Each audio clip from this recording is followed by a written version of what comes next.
Or for questions from you as either reviewers, potential reviewers, authors, and so forth. So when we say, do your work and publish your paper, what do we mean? Well, we say start with doing an analysis, right? You have this in your hand, and you need to get it out in the world. So how do you do that? You write a paper. You have to draft a paper. This is not a trivial point.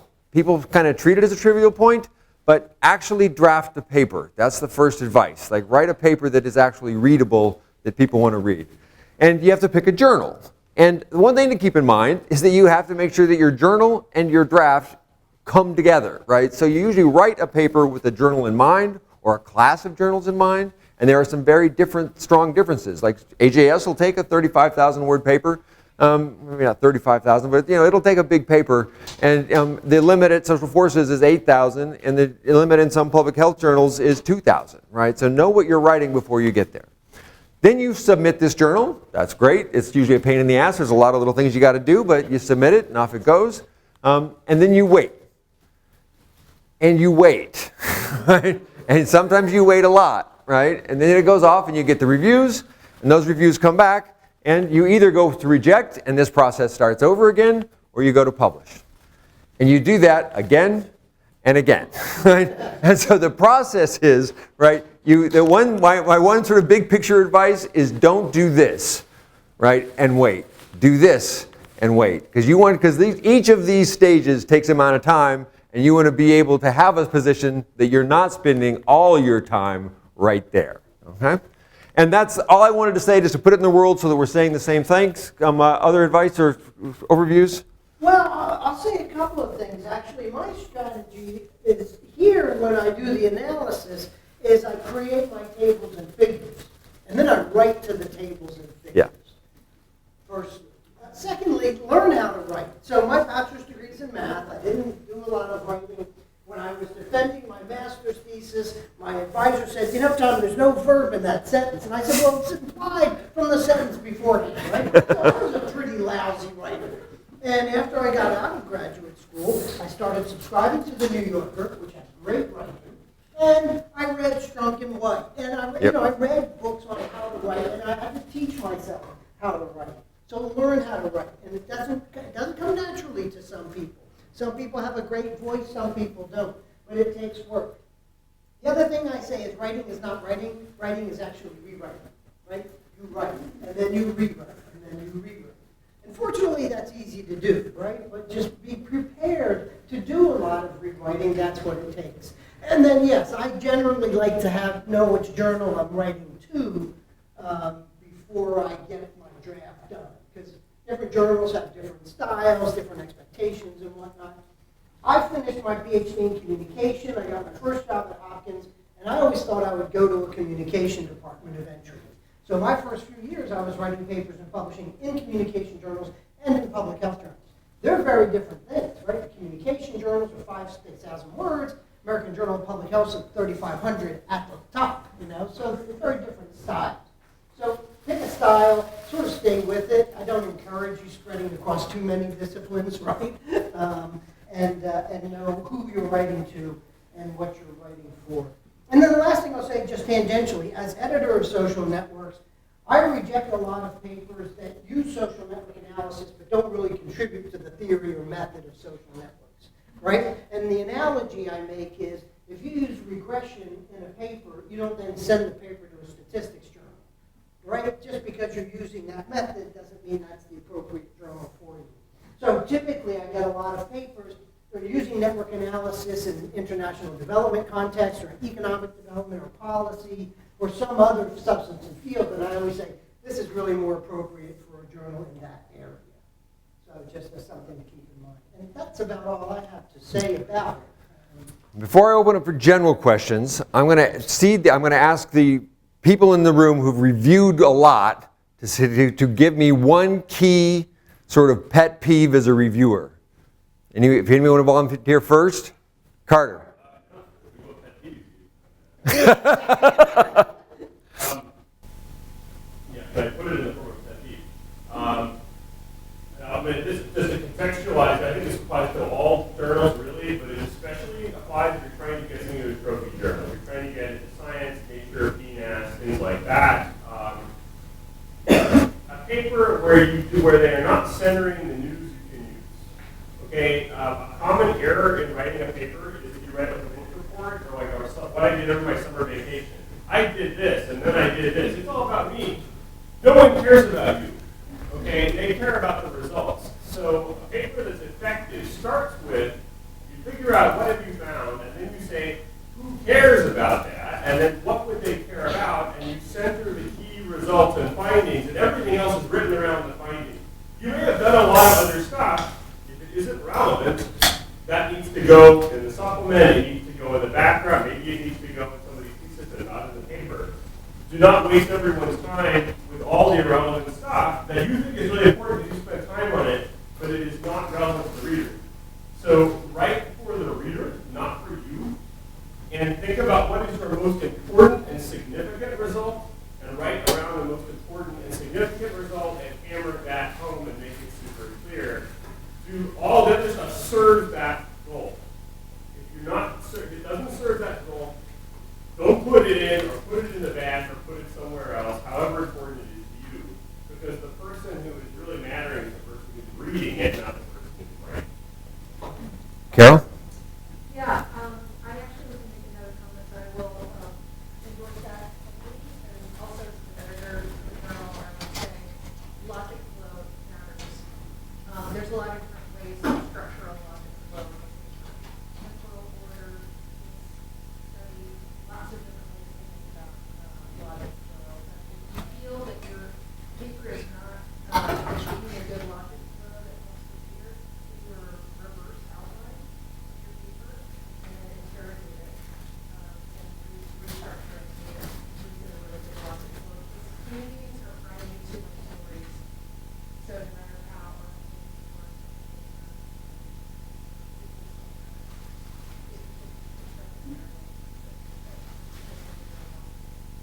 the thing I wanted to just say was to the women and men and their gender differences and rates over time, but part of the thing is that women don't just, get up off our talk with us and we're all circumspect and we're second guessing ourselves before.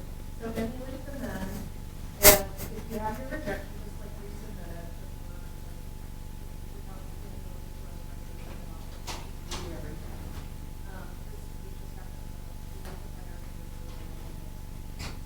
That's a great point, Carol. I mean, this business requires a thick skin. It right? absolutely. You really can't take it personally. We've all had the best work we've done rejected at some point in time or another, right? And very famously, Mark Randevetter's Strength of Your Ties paper was originally rejected when it was first submitted, right? So you got to have a thick skin and not let it get to you.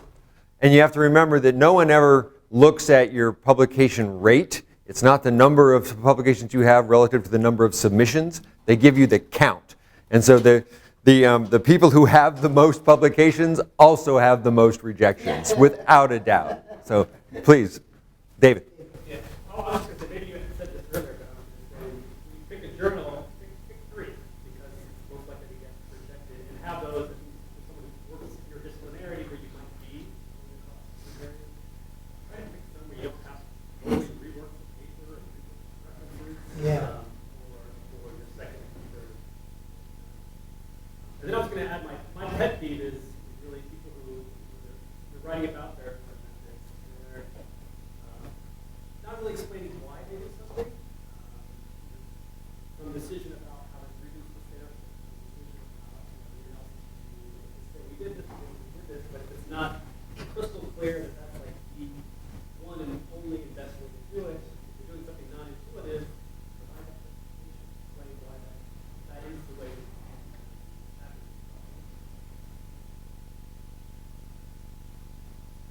All right. Other, Carl, do you have any advice? Sure. So I guess it's sort of echoing what Carol says. Think it from the reader's perspective. So often, like, you're immersed, you're excited about this, but the reader doesn't. First of all, you're not convincing them, and secondly, make it easy for them, so that like the material is there, it's easy for them to get to, so that it's pleasurable for them to read.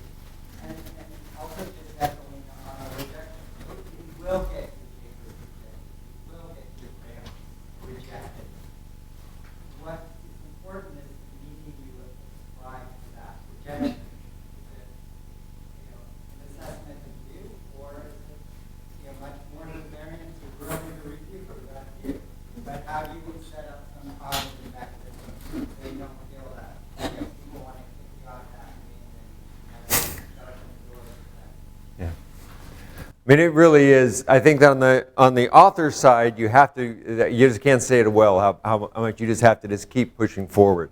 That said, don't push forward like a bulldog, right? Push forward like a dancer. I mean, the point is that one of the things that my pet peeve as a reviewer is as Tom probably might even point out, because I review for him fairly frequently, Yes, thank you very much. I'm a reasonably generous reviewer. My goal as a reviewer is to help authors. I get papers in, I read the comments, I read them very carefully. I spend an inordinate amount of time sometimes even replicating the work that they've done in the paper, right? And then I give advice. And then the paper comes back and they sort of quickly brush over that advice and sort of or ignore it and go off to do something else. Don't do that to your reviewers. As an editor, it's hard to get reviewers. As reviewers, it pisses us off when you ignore us completely. Now, I can be wrong as a reviewer. I don't think any reviewer is, I mean, some reviewers are arrogant that they're not going to take it for wrong, but most reviewers, I think, are if they give you a comment, they're engaged with the work, and they're willing to they're doing their best to say, well, I can't figure this out, I think this is wrong. And it's certainly in your rights as an author to say, well, in fact, you're mistaken in how you read this. I'm sorry, I wrote it incorrectly. You didn't get this. This is what I meant. This is why I did this. This is what's there. But don't ignore it, right? And if there's advice that says, especially like when you're young and you're in a hurry and you got to get the next paper out, it's like, I don't want to rewrite that front end again. I don't want to do it. I just don't want to do it. And so you just turn it around and you do this step again, right, over without doing any of the things that the last reviewer said. You're going to get me as a reviewer at the next journal too. And then I'm really going to be mad, right? And so take it. Yeah, so there you go. So questions, so open questions, open field, things that people have, like, or stories you want to tell, please. I don't know who's first. Go Margaret first. Sure. A lot of this played out for me recently. I had a paper accepted last night, in fact, where it got really well, where it initially got rejected from a few journals pretty quickly, and my co-author and I spent a ton of time going through and addressing all of the reviewers' comments, even when the paper got rejected from that journal. And we ended up with a much more robust paper, which now is a 50-page supplemental material addressing all of their robustness checks for our results. But it ultimately, I find to be a really gratifying process to have gone through, even though it was rejected from the first few journals I sent it to. The ultimate paper I'm incredibly proud of, in part because of this long process where you go through lots of edits and you feedback from people and move forward, and it's really great. It's the scientific process, and when it works, it's beautiful. It really is. My work has always, just about always, been greatly improved by the review process. Tom, or Gabe, sorry. I have a question for all of those in the room, which is oftentimes one of the things I find the most impressive when you're talking with people who've been in the field for a while is they know exactly which journal your paper is go to. But for me, coming into the field, I have no idea. Is it good enough for the fancy one? Is there one that I've never heard of that I would be a great fit for? So my question to the people in the room is, how do you get socialized into knowing what journal is the correct one? What are the strategies? Do you have a list of journals? What are attributes? And then eventually, how do you select the three?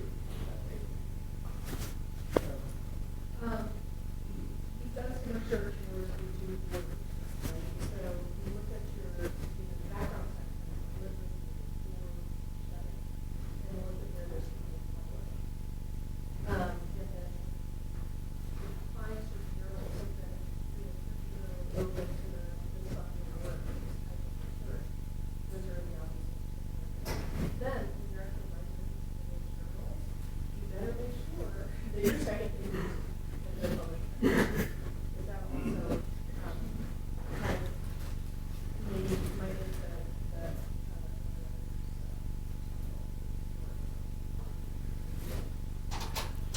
So I think for those who couldn't, so I think clearly you need to publish send the universe of papers that that are relevant are the ones that are the work that you've cited for the work or the work you're building on, and then I think part of the problem is that could be 30 journals, and so you need to know the 3 journals that are there. Journals are fairly well. There's a hierarchy of journals, and I'm of the opinion that there's little.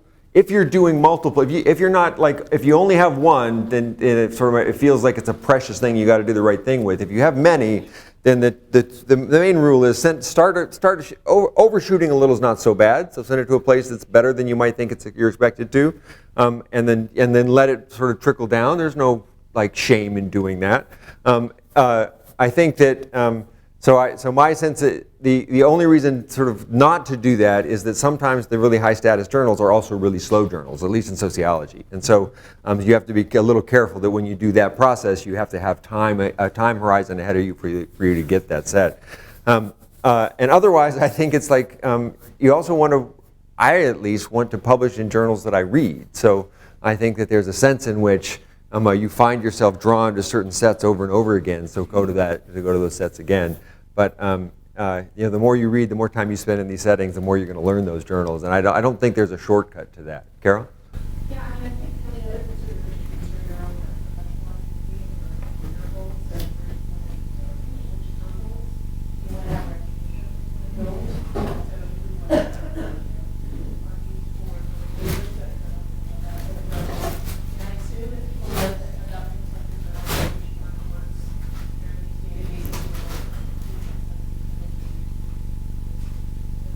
are these databases.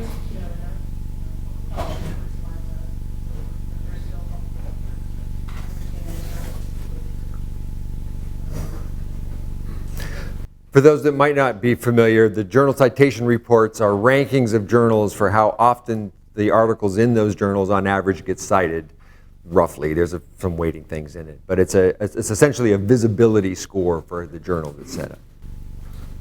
Please. If you're doing an interdisciplinary work and you're trying to bring to a field that have not been as much in conversation, how do you choose a journal when you're thinking about, well, you kind of want a more audience that might not have been as engaged with this part of this subfield? Do you choose a general journal, or do you just wondering? So the question for those who might be able to hear it is, if you're doing interdisciplinary work and you're trying to sort of bring ideas together that people haven't otherwise seen in their separate groups, how do you do that? What's the strategy for that? And I think I would make a friendly amendment. What's the strategy for that for a really big idea? And what's the strategy for that for what you think is sort of something that's well known in one of those groups, but an incremental improvement in the other, which I think are very different kinds of problems. And I'm going to let someone else say first how to answer that. Please, go ahead. I just went through this kind of recently with my latest publication. Background in network science, cultural anthropology, but I am jumping into the field of exposure science, sort of like how chemicals are interacting with humans and looking at chemical networks for diffusion, data transport, that sort of thing. So I'm taking these network analyses and approaches and models, but into a realm where network models are really prevalent. So the theme, to your point, was very much exposure science, talking about, proclivity of chemicals or persistence of chemicals to spread throughout systems, but it used network analysis. So it's like, oh, I don't want to submit it to network journals because I'm really trying to get this. There's a substantive application, yeah. But I ended up getting multiple journals because that was recommended to me as well. Like, there were 2 that I submitted to at first who were like, oh, networks, we don't do networks, or like we don't have stuff that's published on networks. Instant kind of like pivot, right? Or instant rejection. And it wasn't until like the 3rd one where finally like we got from the editor and then passed on the reviewer where they were interested in the method and everything. So I kind of had a similar question about that, but it's got experience in that. It's like, and what I thought my strategy was like, oh, I'll look at other studies coming out of these journals to see like how open are they to different methods, or different methodologies, or novel approaches. And I thought the ones that I had picked were going to be accepting of the network approaches, but for whatever reason, I didn't see that they were accepted in my paper. The 3rd one was just fine. Oh, great. And there's a lot of noise in the system, right? I mean, it depends on the editor, the reviewer, a lot of randomness that happens about whether or not you're lucky or not. Yeah, at the end of the day, too, it's these two, maybe three reviewers. Please, Elizabeth. Well, I just think it's a great shared tool that if we had it, we could all share it. But like, what are the journals that are doing this? I mean, I know we just had a longer discussion about it might be uneven, but even just a starter grid of like where to go, why, that kind of thing. I think that would be very useful.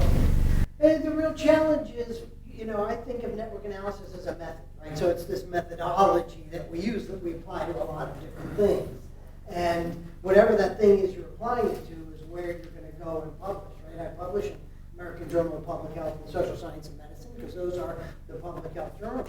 Now, they didn't publish, Social Science and Medicine did publish network studies as early as the 1980s, but the American Journal of Public Health wouldn't even consider them until the late 90s. So that's fortunately opened up, and I think that's opened up in a lot of substantive areas where it wasn't available before. I think I would take off what Carter said a minute ago, which is that if you are pioneering a new sort of idea into an existing field that's not using that idea, the burden's on you to make it interesting to the target place. And so what you need to say is this fills a hole in that world that you couldn't fill any other way, or it allows you to do something different. And so in some sense, one of the things that I think people, my sense as a reader, as a reviewer often, and maybe this is just my own hubris, but is that you don't brag enough about, authors rarely brag enough about what they're doing when they're, or new authors often, about why their work is important, that you're not telling me what it is that I really need to know. And I think that because we're often so deeply in the weeds, we lead with very hesitant sort of things, that I'm making a minor contribution to this, or don't use words like minor contribution in your first 2 paragraphs. It's not a good idea. Now, you might not be rewriting all of social science history, but you should back away, so it needs to be balanced in that sense. But don't sell yourself short in the front. I think I cut David off. You were about to say something, yeah. Oh, yeah. I was talking to a junior scholar recently. You didn't realize that when your paper gets rejected, you can reject that rejection. You can write that to the editor. In my experience, a couple of times I've done that successfully. One was a really biased reviewer. The editor wasn't aware, I think, so biased reviewer. Another was just very superficial comments that, for whatever reason, the editor gave rejection. I think most of the time you get rejection, you kind of take the lungs and strengthen it. In your own experience, are there times where you... I had an experience like that. I submitted a paper to a journal, it was a public health-oriented journal, and it got rejected, and one of the reviewers said, clearly this person doesn't know what they're doing. Their average out degree and in degree are the same. That should have sent bells and whistles and red flags right there.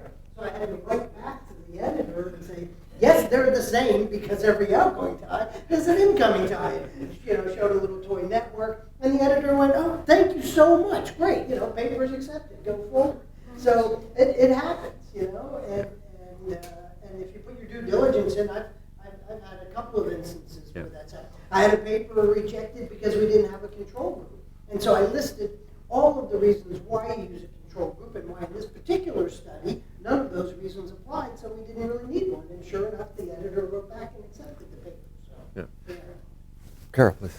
Yeah, about bringing network concepts and network methods into we chose to do that really in the global health experience. I mean, a conscious choice. We're not going to use terms like the leadership. So it's either like you have to, if you're going to use this states, the actual real estate, or what I did was using it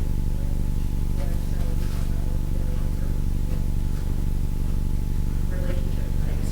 Exactly.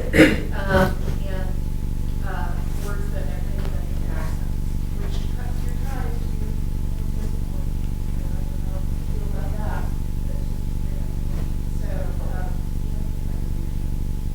But it's just, Please.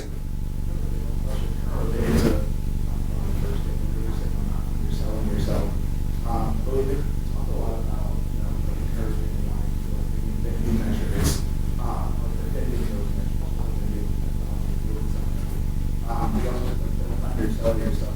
So what's something you're looking for as a reviewer, kind of a balance of acknowledging the potential limitations of whatever new metric you're using, as well as making sure that you're like appropriately the contribution without being dishonest. So the question is, how do you balance between not underselling the work you're doing, properly acknowledging the limitations, and doing creative work simultaneously? Is that a fair summary of the thing? Yes, that's. So I think that the key is that you don't do everything at the front of the paper, right? So the contribution of a paper is not the methods. Very rarely. If you are a methodologist and you're writing a method, then sure, the contribution is the method. But for substantive research, and even in methods, and I can talk about that if that's what direction people want to go, but the contribution of the research is usually in a substantive outcome, and the method is a means to get there. And so if I have to do a creative method in order to get to a new understanding of a setting or contribution, that's going to come in the method section. I might say in the abstract or the second paragraph of the introduction that I set it up in the first paragraph saying, look, there's a really important problem that needs to be solved. The second paragraph is, no one has solved this yet for lots of different reasons, one of which is the methods have been inappropriate or not well developed or what have you. So we develop a novel method to do X, Y, and Z. And when I say we develop a novel method, I don't then give a whole paragraph on what that method is. I say we've developed a novel method that has to do with a new scaling of distance. Details come later, right, or something. And so the key is you can signal that you're doing something new, and then you give the conclusions, the substantive conclusions in the final paragraph. I think an intro should be. There might be differences of opinion, but I don't believe that scientific papers should be mysteries. I think that everything should be in the front end. AJS, for example, some people will say, sort of set it up like, we're going to reveal the surprise and the conclusion is surprising. It's like, no, it's not. You know the result before you wrote it, right? So go ahead and let me in on the secret, right? And so I think so. But the key is that you don't go into detail in the front. And then when you get to the limitation sections, be honest about your limitations. So I think that reviewers, in my experience anyway, and I'd love to hear if other people agree with this, but my experience has been that reviewers are afraid. They're afraid of making of publishing a false positive. And so what they're looking for are signals that you missed for why your results are wrong. And so you might want to think, well, I don't want to tell them that my sample is limited because I had to do something like that because I don't want to give them rope to hang me with. But that's fine. Give them acknowledge what you're doing honestly, and that why you think the study is still valuable despite this, how you think that this might have affected your changes or not, and then the reviewer knows that you're aware of the problems you made, and they don't think you're trying to hide anything. They don't think that you're a fool and you're ignorant and you've missed something there. And so I think that it's worthwhile to do that. Now, you don't got to tell them about 100,000 things that that are there, but anything that you think that is but don't be shy about being fair. I'll echo that. I think that's a real important point, because if you know that there's something that is a limitation and a problem, you bet your sweet Bippy one of those reviewers is going to know it too, right? And so then they'll be more critical of your work. But if you can say, missing data is a typical issue, right? And I always say, we have missing data. We don't know how it affects our results, and future researchers maybe should consider some way to figure out how biased our results are with the missing data that we have. Carl, please. I would also say that the discussion section, you have much more latitude. Yeah. That the reviewer, you sort of relax, okay, they got it, there's not big errors, okay, they're going to give some future recommendations. But people tend to conjecture or talk about why their methods were great or something like that. So it does seem like you do have a little more ability to be creative in the discussion section than anywhere else. And a signal to yourself, you ought to have a good discussion section, because if you don't, then you haven't done anything. When I get a good paper, I'm like, man, this discussion section is writing itself, because there's a lot of implications here of what I've done and where this should go and so on. So. Carter? Yeah, so I think a lot of the questions that are coming up in the air natural questions class, but there are, I think some people are looking for a magic, this is good magic, one weird trick that's going to solve the problem. How do I think I remember it? There isn't one, but there is a not very weird trick you're not going to like that in the long run will help, and that's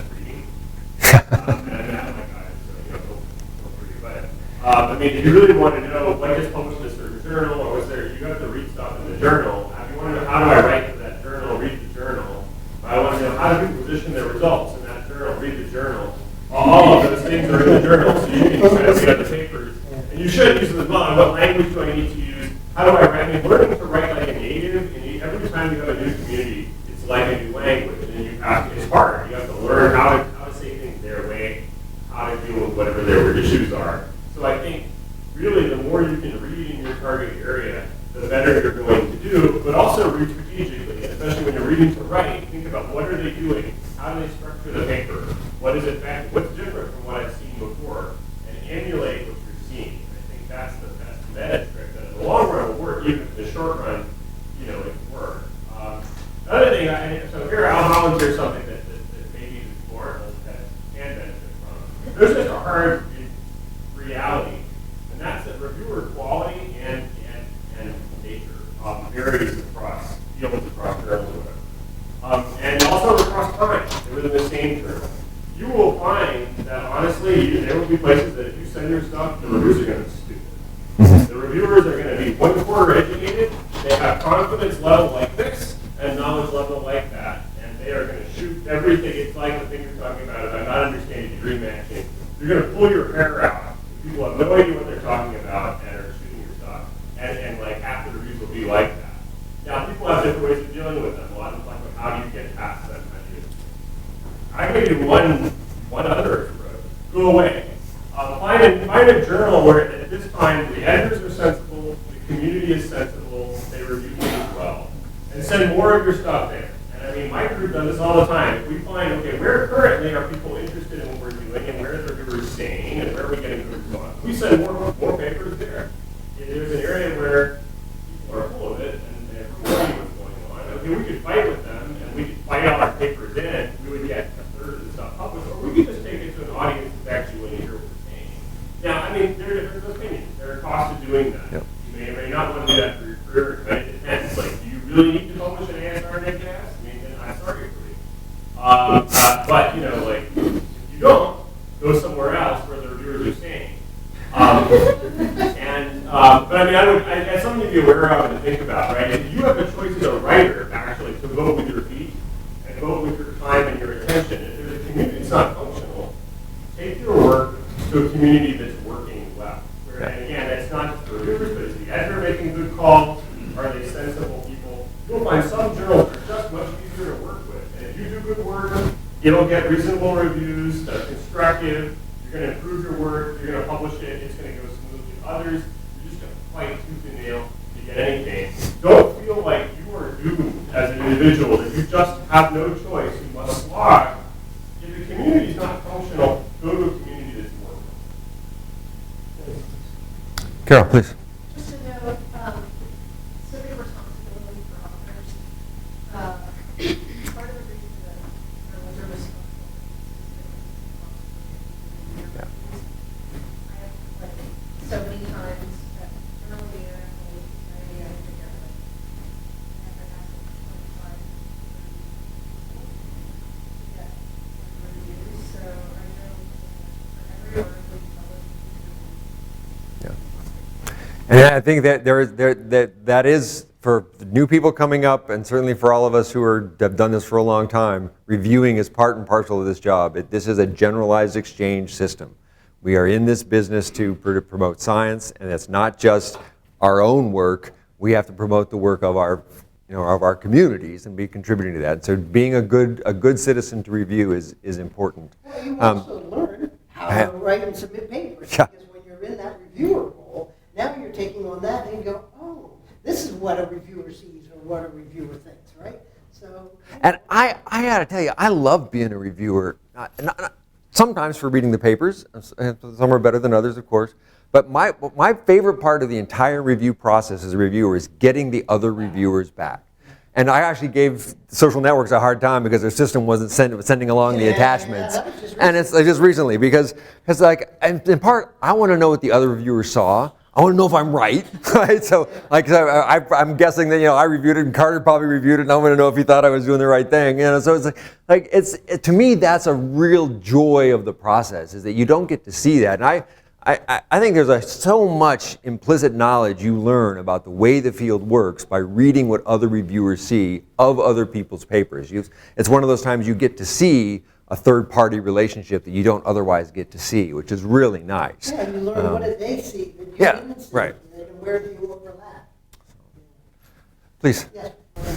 My question kind of has to do with this thing we've been talking about publishing for maybe a practice audience versus a network audience.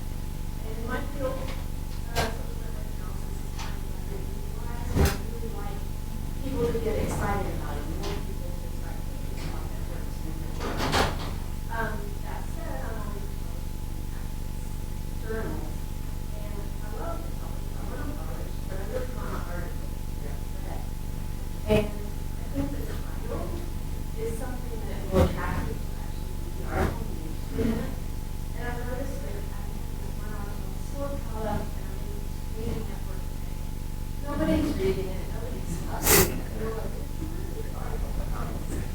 But yeah, I do want to signal a little bit people how I feel about it. Networks are big. So I've really been involved in my thinking about how to just position my article with a title. And I'm curious about your thoughts on that. Highlight the networks, just talk about the subject of authority. What do you guys do with that? Well, some people are really good at acronyms and naming things and whatnot, and I don't think I am. I'm not particularly creative. But I generally don't highlight the network analysis usually in a title. Because I'm usually focusing in a substantive area, either substance use journal or public health journal, and so I'm focusing on that and not putting the fact that it's a network analysis in the title necessarily. But I do have a lot of papers that are titled Network Influences on X. I have if I had my own machine up here, I would show you this slide. In sociology over the last 60 years or so, the length of titles has been a linear trend upwards. Titles have gotten longer and longer and longer. But the longer your title is, the less likely you get cited. So it turns out that really short, this paper where this finding is published is in the American Sociologist, and this is an apropos example. I had published the paper with the title of the paper was titles, one word. That's what I submitted with, and the reviewers hated it. They wouldn't let me keep it, so it ended up being length of titles effect on something or whatever. But I think my preference, a very strong preference, is for short titles. I think get to the point. Don't put the entire thing in the title. But you got to balance between that and clickbait, but it needs to be something that's sort of in that set, is my guess. Please. I come from science, but So you come from developmental That's psychology. okay. What's the balance between sort of like silly but actually substantive? Because I have colleagues who will publish things like ho ho hoo, concept of Santa across cultures, and it's like that obviously really draws me to it. And it sounds Yeah, I think that if you're going to do something that's like, clever, funny, cute, it's like you're setting a really high bar for yourself. And so, if you're going to do that, great. But you really if you're going to set up the joke, you got to land the punchline. And so I think that it's possible, right? Some people do it great. Yeah. Yeah, and I think that it's high, maybe high reward, high risk is the way to put it. But I suspect that for most people, like the reviewers are like, all right, if you're being cute, like you better have the chops to back it up. So you're going to get a little bit less going for it. And don't be surprised if a reviewer tells you to change your title. It will happen. There are also some journals that in information for authors it says no cute titles. It has to be. All right, I think, so the other sort of big advice is talk to people who've done this before if you're new to the field, co-author with people who've done this before. Like, there are a community of us that are supposed to be helping you grow. So with that, I think we'll... And share your work. Right? And share your work, yes. A key point is this should not be the first time someone else reads your work, right? This should be the first time someone else reads your work. If you don't have a community of readers, that read your work before it gets submitted, find that community. Talk to the person next to you and say, hey, would you read my paper? And make a writing circle where you trade each other's papers or whatever. But like, don't let reviewers be the first person other than yourself to see that text. Please don't do that. I mean, my poor wife has had to read how many manuscripts? All right.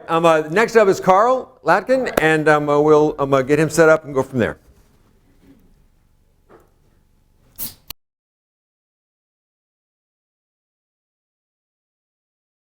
If you pull the book off the shelf and you do exactly what the recipe says, you won't get rejected because your measure has an alpha of 0.82 instead of 0.80. Like, you'll be fine.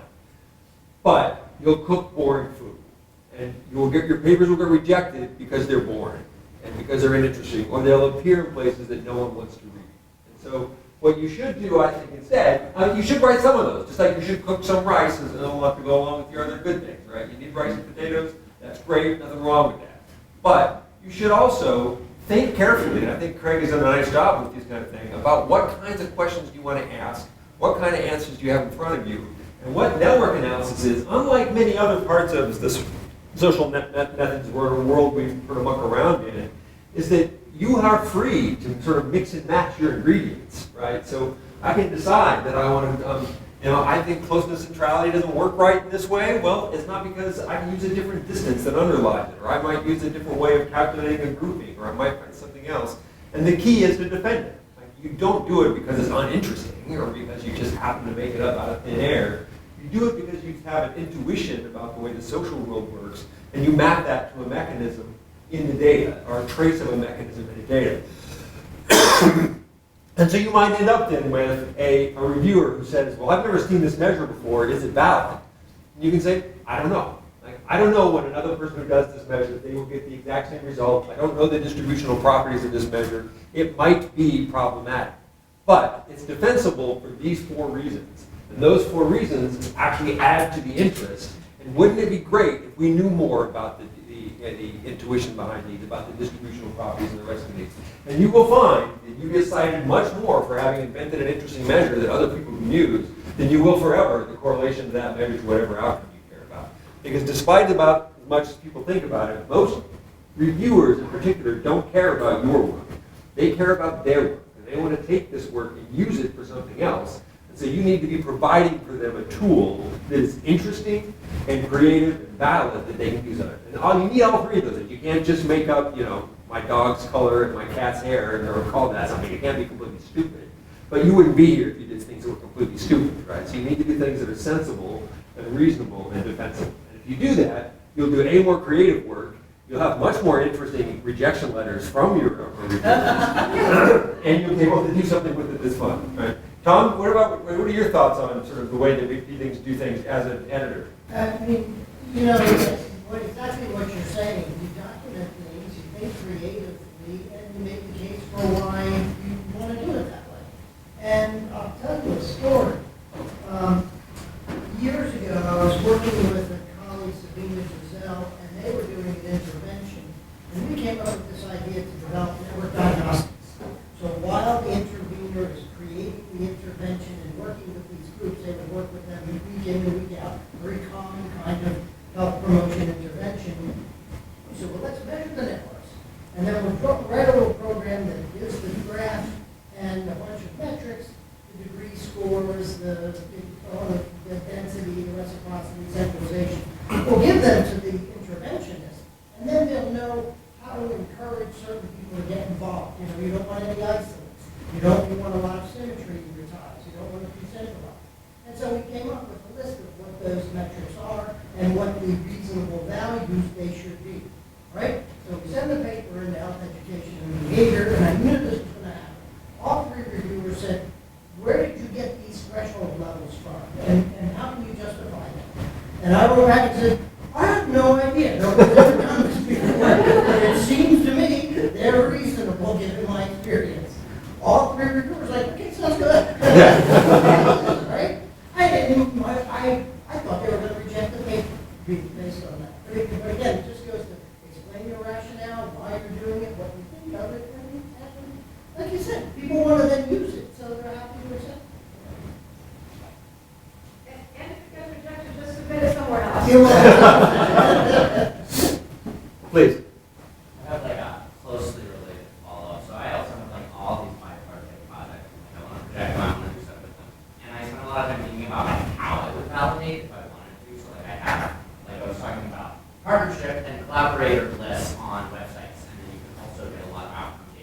or non-network for the organizations you're looking at for competitiveness or outcomes of their services or whatever.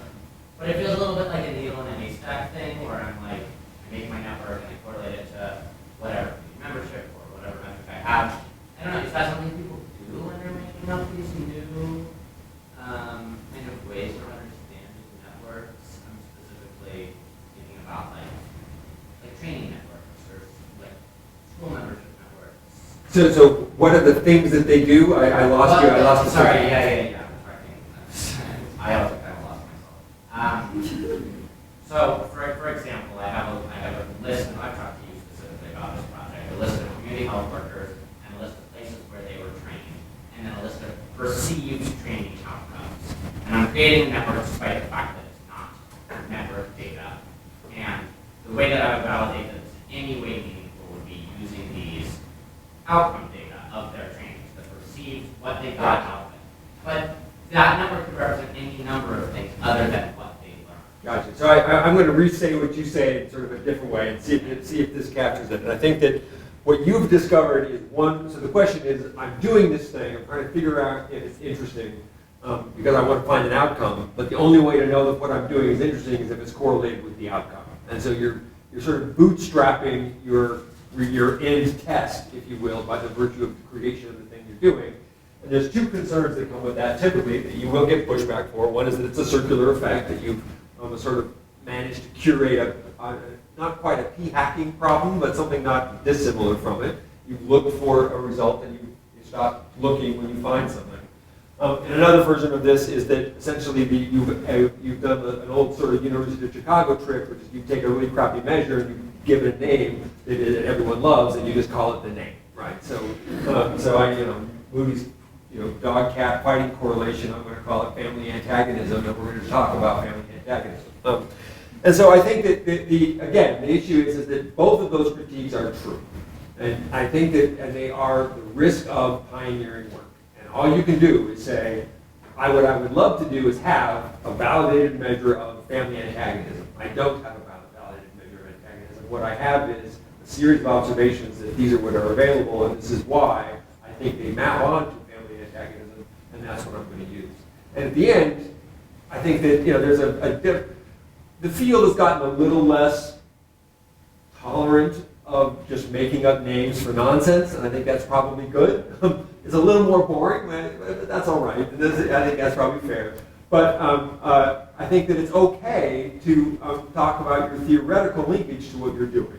Now, that said, if you did a good validated, don't make up something that already exists. Right? So if you can find something out there that is a good validated scale of family antagonism, don't use how often your dogs and cats fight. Yeah, use something else. But if there's a way to get there, and that's all you have, then that's perfectly reasonable. Now, I would say that there's another way to do it, which is that the beauty of the computational age we live in, is you can almost always do a little toy validation exercise on generated data.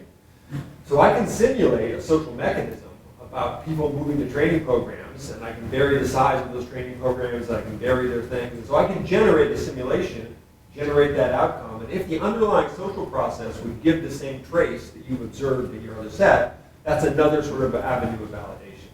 Now that's not a non-trivial task on itself, right?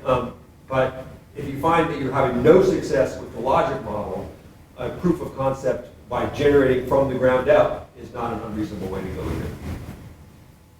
Greg? I think I'd add something about, when I heard something about if you have a two-node network where you're trying to infer something that might be an actual one-node network process, people opposing each other, is that? Yeah, like the idea that I have a two-mode network about a specific type of data, and I have outcomes that to me feel related to what is the shared connection between the mode that I'm interested in, which is usually the people. And I'm like, theoretically, I have a priority notion of like, this is why it's meaningful, and I have metrics available for that are not related to the network data. But it feels like a needle in a haystack problem. Like, it could represent any sort of thing, any sort of outcome. I was just thinking about a project that it seems similar to something that we did looking at collaboration networks and trying to paying for collaborations. So whether or not people were becoming better at writing grants or getting grants, or we didn't really know. We had two known networks. We knew that people were in the same department together, or we know that they'd written grants together.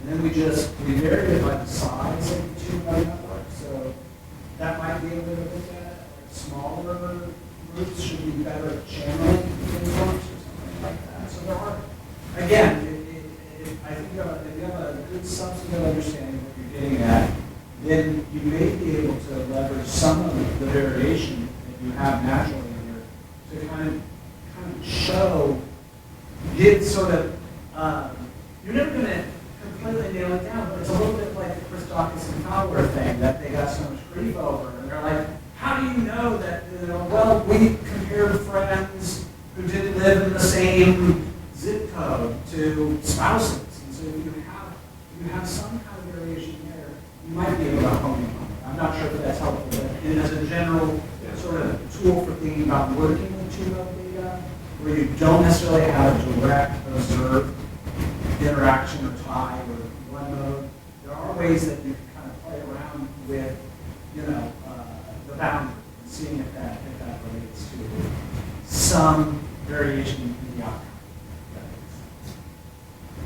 I think that was nicely illustrated in your communes example, for example. You found a balance effect amongst the strong communes, but in the weak membership ones, there isn't, and there shouldn't be. And I think that's the key, is that the theoretical implication of the balance theory was that in flop houses, balance shouldn't matter, because if I hate you, I exit. I just, I'm out of there. But if I'm required to be there, there has to be a way for us to organize our relations around those conflicts. And I think that kind of came out of, thinking about the Christakis and Fowler, where they said, well, look, if it's a social comparison process, if it's really just like, my understanding of what a big body is shifts with those people who I relate to, then asymmetries should matter. For example, if I say I'm friends with Jim, if he doesn't say sort of it's my orientation, that direction should matter. Or distance shouldn't matter.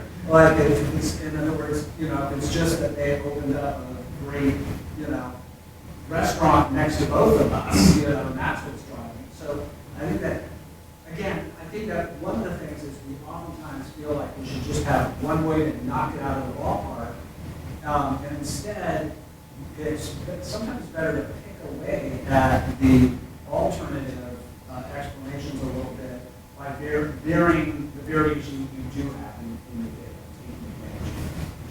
You don't always have it often.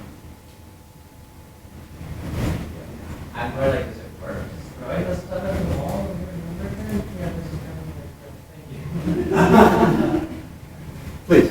I was thinking from like a broader conceptual question for the room at large, just as data sharing is becoming more common, and whether or not it's possible, I guess, to, if you have like different study populations that have core common characteristics, and there are reasonable assumptions that a study population was studied for a certain period of time, and then people sampling several years later for a different duration, maybe a different study focus, would share commonalities with the ability to, like, you can't necessarily do longitudinal analysis, but there's a high probability there are people who exist in this study population from the original study who might be in your second population, for example, clinics with chronic health conditions or something like that, the duration of visiting there, the ability to essentially have cross inference over time or extend like the longitudinal time frame,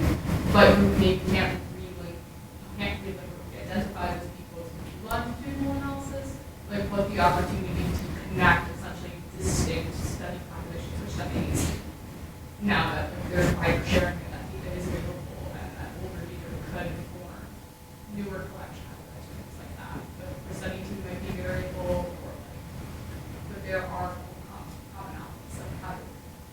So I think the question is, and could everyone hear it? Because I don't have to repeat it again. Yeah, no, this is